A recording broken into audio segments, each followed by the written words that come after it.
Breaking news! We have some big news coming out of Allen Park, and I know you're going to want to hear it. There have been changes in the house to get things in order.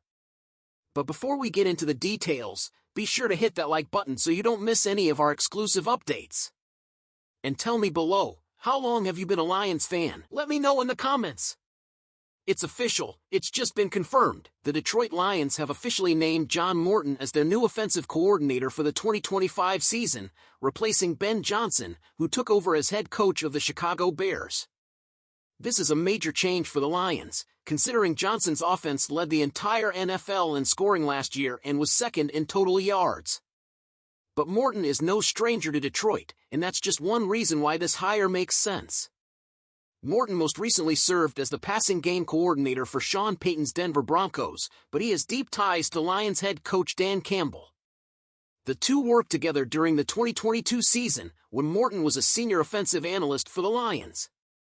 That season, Detroit's offense flourished, finishing 5th in the league in scoring and finishing the year with 8 wins in its final 10 games.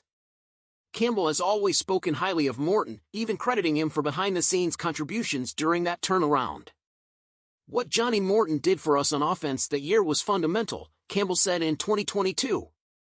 "It was behind the scenes, and I'm not sure everyone understands how important he was to us." Following his stint with the Lions, Morton headed to Denver to reunite with Payton, Campbell's longtime mentor from their days together in New Orleans. Now, Morton is back in Detroit, ready to take the reins of an offense built around Jared Goff, Amon-Ra St. Brown, and Jameson Williams. Morton's resume is impressive. He's worked with some of the best offensive minds in football, including John Gruden and Jim Harbaugh. He even had a stint as the New York Jets offensive coordinator in 2017. While that season didn't produce spectacular results, averaging 18.6 points per game, Morton managed to get career-best performances out of veteran quarterback Josh McCown and running back Bilal Powell. One of Morton's greatest strengths is his experience with wide receivers. During his time with the San Francisco 49ers, he coached the likes of Anquan Boldin, Michael Crabtree, and Randy Moss. Later in New Orleans, he worked with Michael Thomas and Brandon Cooks, both of whom surpassed 1,000 receiving yards under his guidance.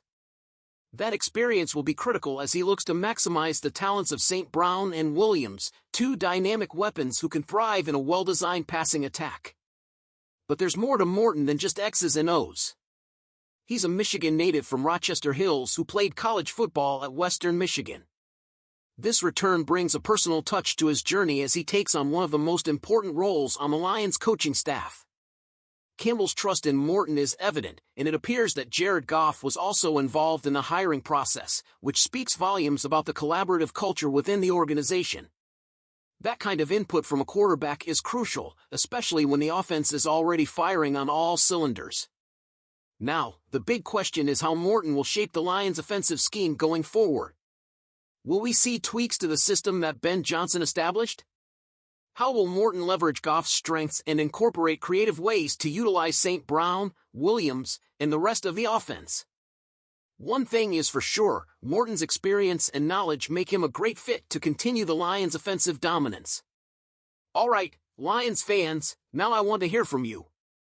What do you think of John Morton as the new offensive coordinator? Do you think he's the right guy to keep the Lions' offense at the top of the league? Leave your thoughts in the comments below. There has been a significant shakeup on the Lions' coaching staff, as Detroit has reportedly parted ways with assistant defensive line coach Cameron Davis. This move comes after defensive line coach Terrell Williams left earlier this offseason to become the New England Patriots defensive coordinator. Davis's departure adds another vacancy for head coach Dan Campbell to fill as the Lions continue to restructure their coaching staff. It's worth noting that Campbell has always spoken highly of both Williams and Davis, emphasizing their impact on the defensive front. Back in December, Campbell praised the duo, saying, "I think they give our guys the best opportunity to have success in a game, which is what you want." Losing both coaches in the same offseason is a significant disruption, especially for a unit that faced numerous injuries last season. Despite those challenges, the defensive line showed resilience. Players like Aiden Hutchinson, Josh Paschal, and Levi Amuzarike stepped up when injuries sidelined key contributors like Alan McNeil and Marcus Davenport. Now, with Casey Rogers reportedly coming in as the new defensive line coach, the Lions will need to find a strong assistant to support him and maintain the progress the defensive front made last season. But that's not the only headline today, Lions fans. Let's talk about a surprising take that's been making waves, linebacker Alex Anzalone being named a potential cut candidate for 2025. That's right. Despite being one of the team's defensive leaders, a recent article from Pride of Detroit included Anzalone on a list of possible cap casualties. The reasoning? The Lions have young talent waiting in the wings, like Jack Campbell, who's seen as the future leader of the linebacking core. Plus, cutting Anzalone would save $4.8 million in cap space. But let's be real, does that move make any sense? Not really. Here's why. Anzalone was playing at an incredibly high level in 2024, and his return from injury was a turning point for the defense. The Lions' performance dramatically improved with him back on the field, underscoring his value as a leader and playmaker.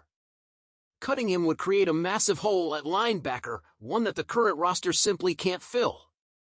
Sure, Jack Campbell is developing nicely, but Derek Barnes is a pending free agent, and neither Malcolm Rodriguez nor Jalen Reeves-Maybin are ready to step into starting roles without a significant drop-off in performance.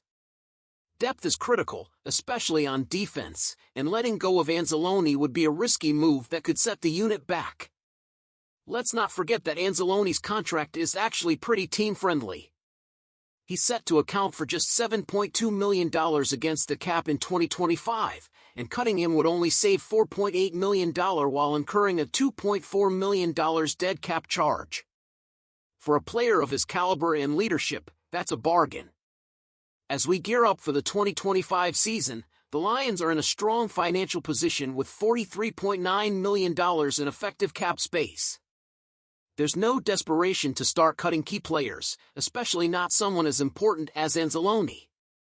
If anything, the focus should be on beefing up the defense, not weakening it. Alright, Lions fans, now it's your turn. What do you think about these coaching changes and the idea of cutting Alex Anzalone? Is it a smart move or completely counterproductive? Drop your thoughts in the comments below. I want to hear from you. And before you go, don't forget to like this video, subscribe, and turn on notifications so you never miss an update. Thanks for tuning in, and as always, let's go Lions!